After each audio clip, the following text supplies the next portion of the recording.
once again, Star Wars and Unboxing fans, welcome to another edition of Darth Tuba Star Wars Unboxing Show, Shelf Talk. I'm your host, Darth Tuba, and today I am going to kind of do a walkthrough of another little corner of the Darth Tuba Inner Sanctum, and that involves quite a few different items here. So why don't we just start at the tippity top and kind of work our way down one or two shelves, and I'll kind of save the bottom shelves for another episode, okay? So, well, before we even get to the shelf, let's just kind of talk about some of these. We have some, I don't want to call them, things that, I don't want to call them things that I want to keep mint in the box. I want to call them things that someday will get unboxed. These are, of course, items from The Force Awakens release. This, of course, is Poe Dameron. Sorry for the lighting. It's a little bit backlit here. Let's see if I can just adjust that a little bit. Oop, that's too much. Okay. So you've got Poe Dameron here. Then you've got, well, obviously not a Force Awakens character. You have Anakin and Yoda 2-pack. These are just some of the many different releases that have come along. I do like to keep some things in the package only because I do enjoy the packaging.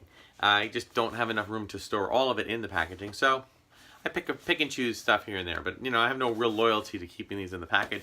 They're just there for right now. And I do recognize that a lot of the new stuff that has come out since 2015, since The Force Awakens, has been so mass-produced that there's very little chance of it having any monetary value. But I don't collect this stuff for monetary value. I collect it because I enjoy it. So, so there. That's okay. So let's move on to the top here. We have, I believe, I want to say Diamond. my poor Darth Maul here's figures coming in. This is an 18-inch figure that was released along with about a half a dozen others.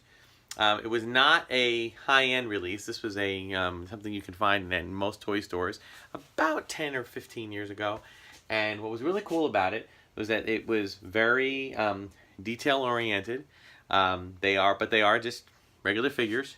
There used to be a sound chip in here. There still is, but I think the battery might have died, or I might have actually taken it out. This, of course, is Darth Maul. I do love these figures, and at the time when they came out, this was it was a pipe dream to get the Sideshow premium format figures. They are just way too expensive, but those are about 18-inch figures, and they're beautiful. They're more like statues. They're beautiful, but they were really expensive. These ran between $40 and $60, and were a lot more approachable and worked really well. It came with their own stands and everything. So, very much love having those. As I said, here's another one. Grab this. Oh, ooh, I'm glad I'm doing this too, because I got to kind of reposition some of these. This, of course, is the Emperor. I don't think his sound works. Ooh, I almost heard it. Yeah, unfortunately, the first thing that happens when the batteries start to go dead on these is that the sound clip kicks in and then shuts right off.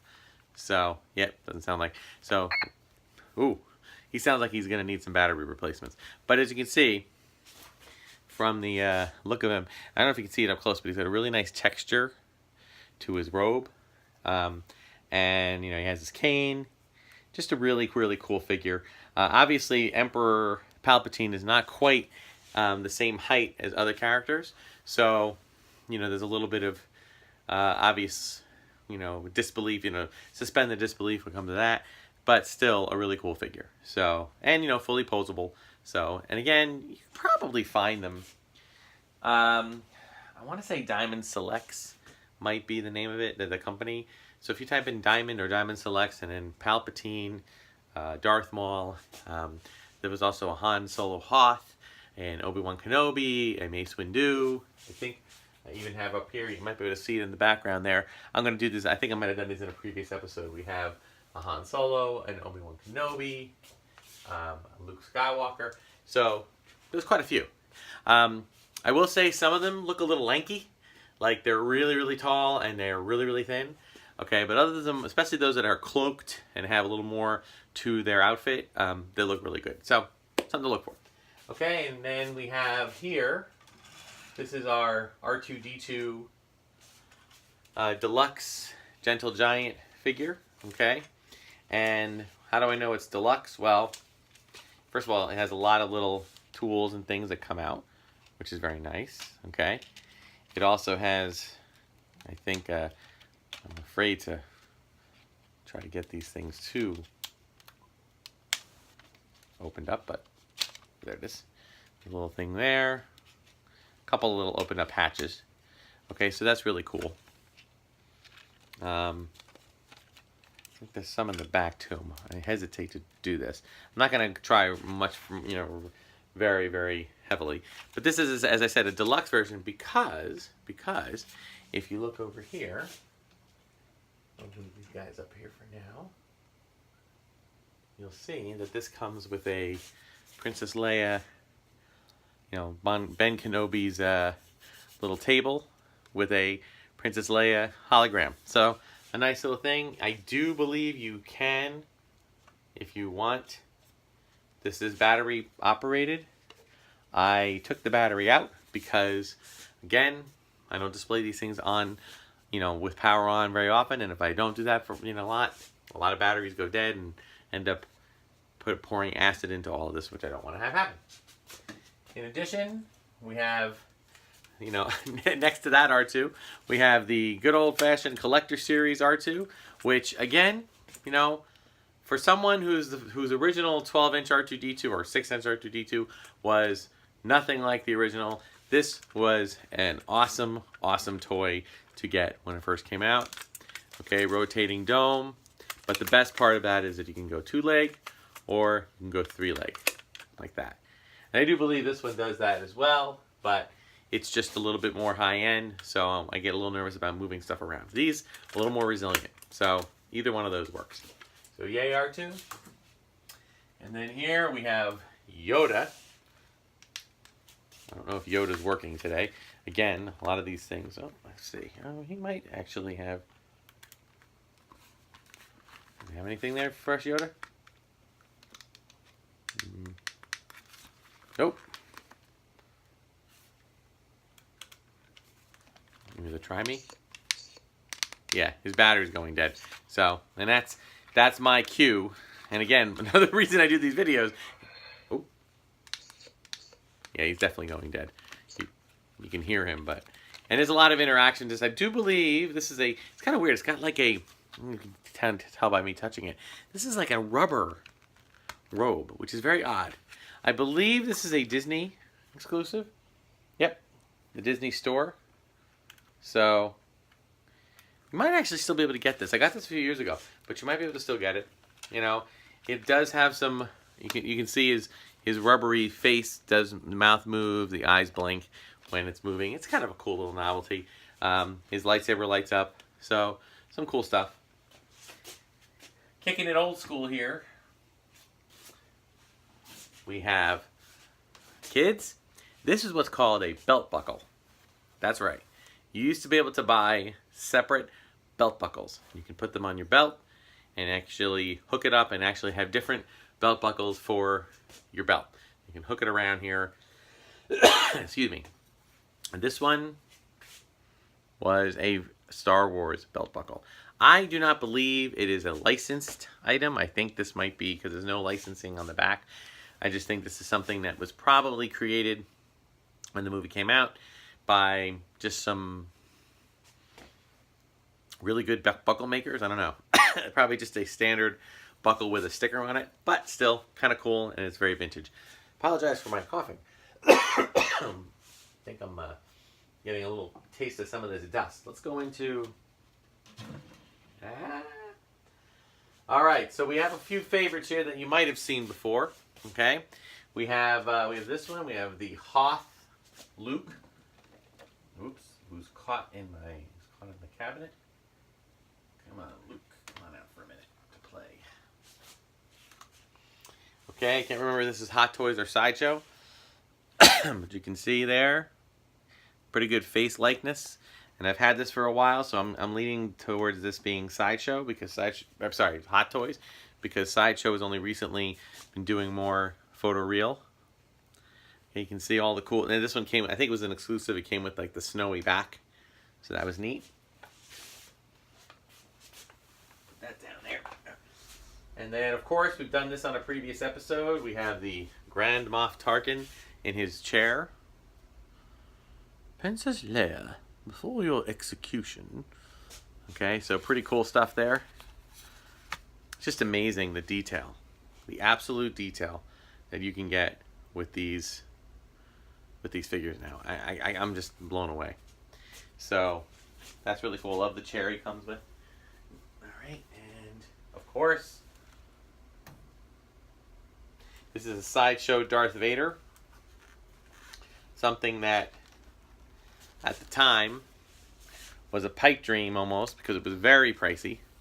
I had to make payments on this because it is such a detailed figure. Now I think that they've since even improved it more so, but there's only so many Darth Vaders one can own. I know someone would argue that there's never enough Vaders, but this is definitely one that's a little more challenging. It does, I don't believe the whole helmet comes off.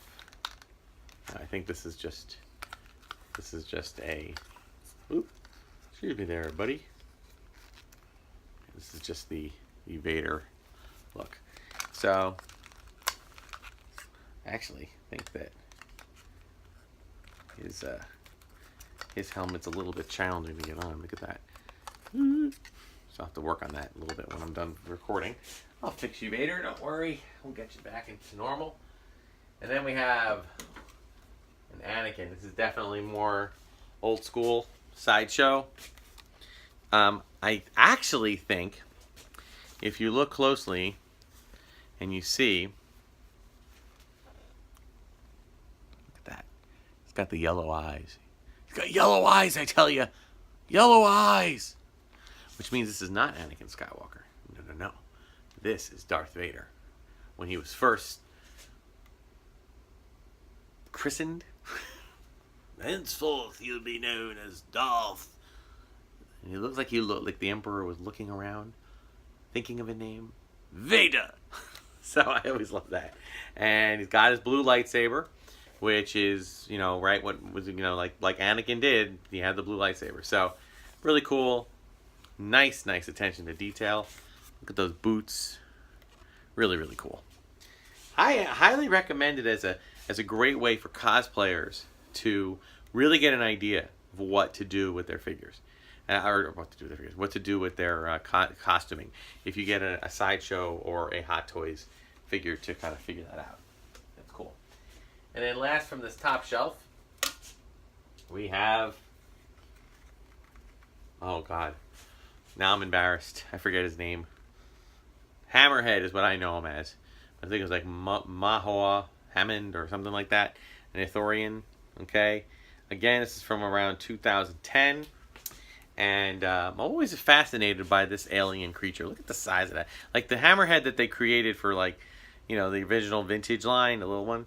He didn't look anything like the character, aside from his shape of his head. He really didn't look anything like the character from that you saw. But then again, in the actual movie, you just saw him sitting like in the background. It was like one quick establishing shot, and that was it. So what are you gonna do? That was, there wasn't much to go by. So now they have better technology, and they created what I would love to see is a character that can be interactive.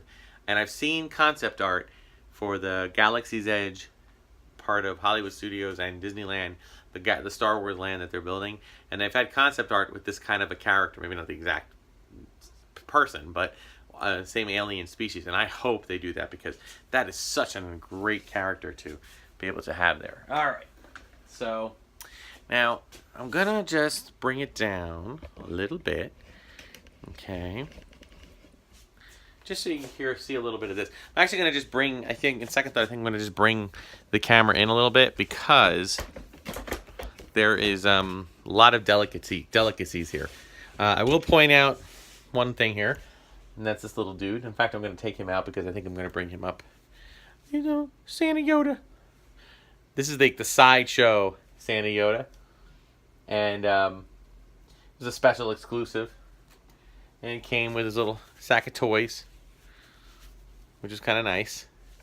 Now, I will say, as much as I like this, the ones that come out since then, the Gentle Giant ones, I like that they're to me even more fun because they actually include little miniature toys, like I showed you in one of the previous episodes. But this is still kind of cute, and it is a little more realistic looking figure.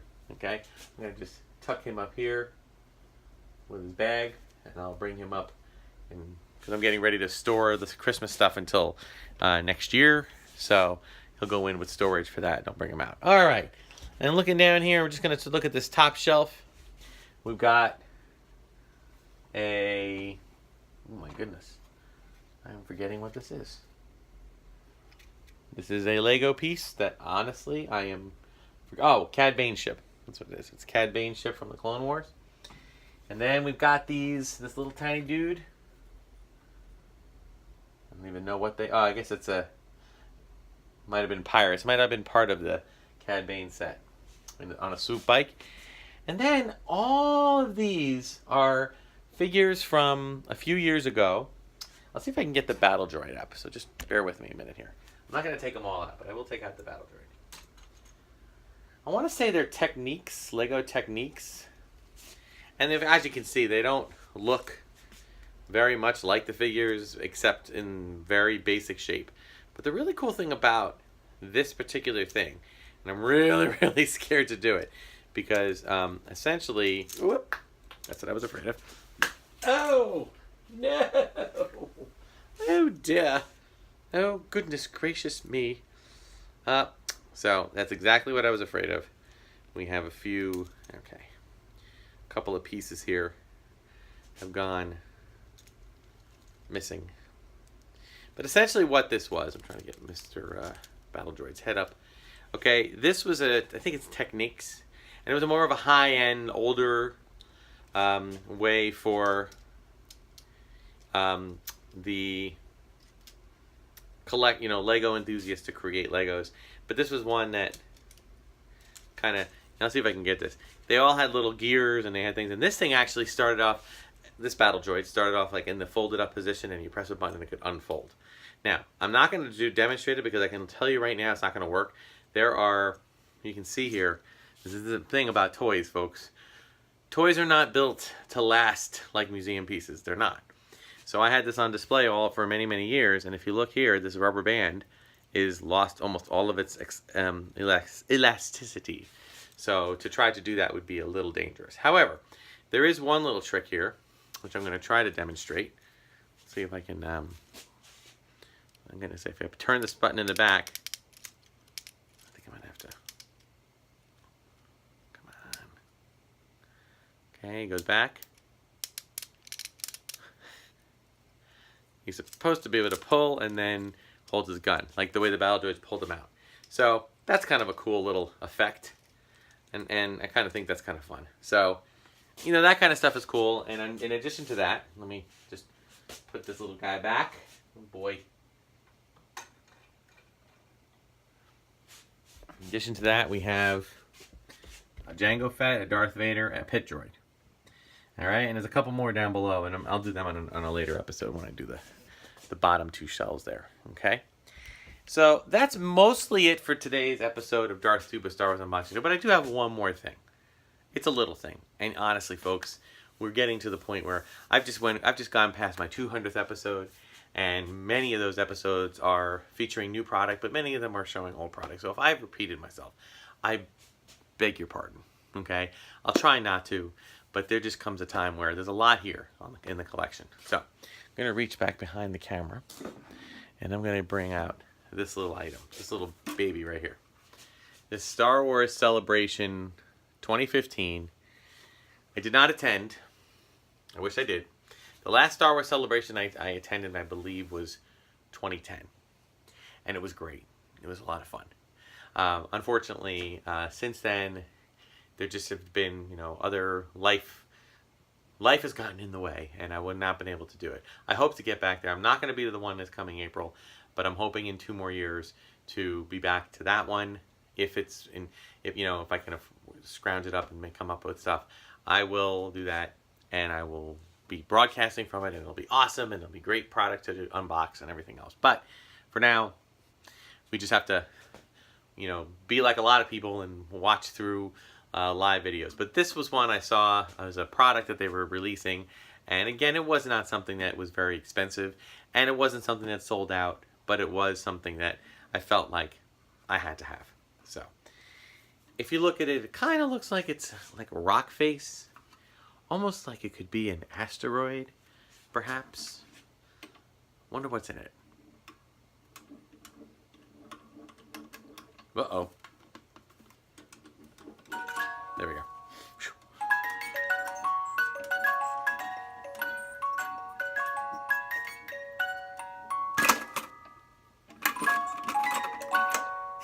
There we go. Our little space slug. A space slug Jack-in-the-Box. See, this is the kind of stuff I love. This is the kind of stuff that I'm absolutely in love with because it's unique, it's different, it's certainly not something that everyone else is going to have in their house. So that is just the kind of stuff I love. So what can one say after that? Okay, that will do it for this episode of Darth Tuba's Star Wars Unboxing Show Shelf Talk. So be sure to check out my videos, like, subscribe, share, hit the notification button, or smash the notification button, as is the new vernacular. And check out Instagram and Twitter for at Darth Tuba. Follow me there, or follow me, or join the Darth Tuba Star Wars Unboxing page on Facebook. Okay, email me at darthtuba77@gmail.com or leave comments. Thank you so much for watching, and until next time, I don't think he would say this, but I'll say it again. Anyway, may the Force be with you.